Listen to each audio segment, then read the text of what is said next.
రప్ప అంటే భయపడే రోజులపై అని TDP polit bureau Srinivas Reddy మండిపడ్డారు. జగన్ మేనమామ రవీంద్రనాథ్ రెడ్డి అంచోత భాషలో రప్ప అని రెచ్చగొట్టే వ్యాఖ్యలు చేయడం తగదని వైసీపీ నేతల వ్యాఖ్యలపై విరుచుకుపడ్డారు. ఇక కూటమి ప్రభుత్వం వల్ల ప్రజలు రాష్ట్రంలో సంతోషంగా ఉన్నారని, కావాలనే రెచ్చగొట్టే వ్యాఖ్యలు చేస్తే జైలు ఊచలో లెక్కబెట్టాల్సి వస్తుందని అన్నారు. రానున్న ఎన్నికలు వైసీపీ చిత్తుగా ఓడిపోతుందని అన్నారు. ఆర్కిటెక్ట్ యూనివర్సిటీ విషయంలో వైసీపీ ముసలి కన్నీరు కారుస్తుందని ఆరోపించారు. 5 సంవత్సరాలు సంపూర్ణ అధికారంలో వచ్చి 151 సీట్లకు వచ్చి ఈరోజు 11 సీట్లకు పడిపోయినారు. అంటే మేము అధికారం లేకొస్తే శాంతి భద్రతలు లేకుండా చేస్తామని కదా ఆ సంకేతాలు.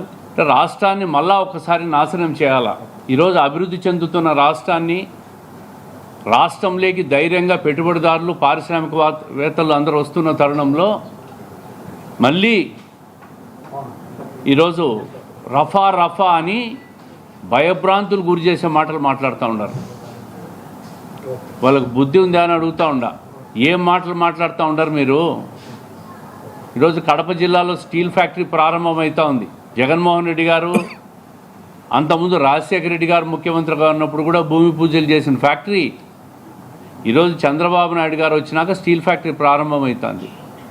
సిమెంట్ ఫ్యాక్టరీలన్నీ కూడా ఎక్స్పాన్షన్ పోతూ ఉన్నాయి. టూరిజం డెవలప్ అవుతుంది కడపలో. వ్యవసాయ రంగానికి పరిస్థితులన్నీ అనుకూలంగా ఈ ప్రభుత్వం తయారు చేస్తూ ఉంది.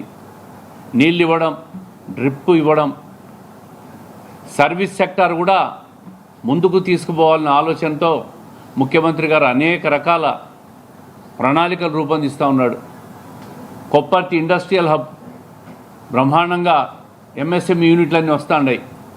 మరి ఈ తరుణంలో రఫానా అంటే మీరు రఫా అంటే తెలుగుదేశం వాళ్ళు భయపడిపోతారనే మీ రఫాలని ఆ కల్చర్ తెచ్చి కడప జిల్లాలో 7 సీట్లలో 5 సీట్లు గెలిచినాం.